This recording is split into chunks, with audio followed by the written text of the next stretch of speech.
senior correspondent John Miller is a former FBI assistant director. John, good morning. Good morning. You think this was an inside job?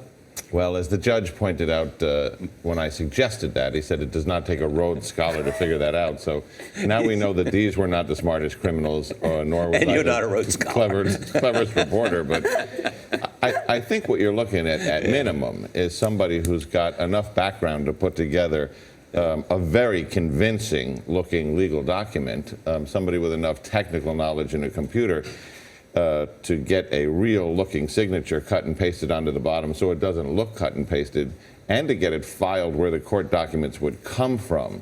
So that suggests it was probably not the 2 or 3 of the prisoners who did this, probably somebody within the system of either jailhouse lawyers or paralegals on the outside who are part of their circle of associates. John, these 2 men are convicted murderers. They've been on the lam now for 3 weeks. Somebody said, well, it means they could get far away. But is it likely that they went far? Well, they had the advantage of time and planning. I mean, this was not a scheme that they dreamed up overnight, so they may have had an exit plan that took them out of the zone. But typically, these are going to be people who, when I would run a manhunt like this with my team in Los Angeles, what we did is we identified their social network.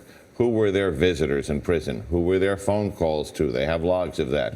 Who was their social network inside the prison and outside? And then you start to squeeze that social network so that people they've contacted or may have contacted feel heat, and people they may turn to later may not want to help them.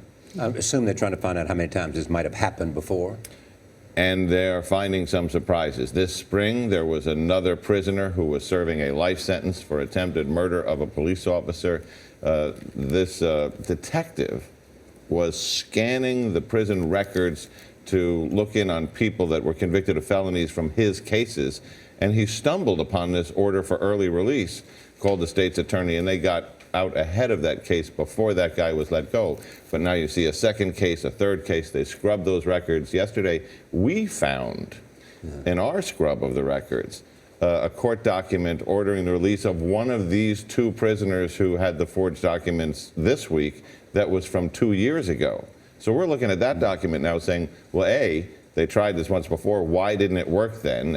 And clearly they tried it again and it was more effective. And you wonder if it's happening here. Is it happening in other places?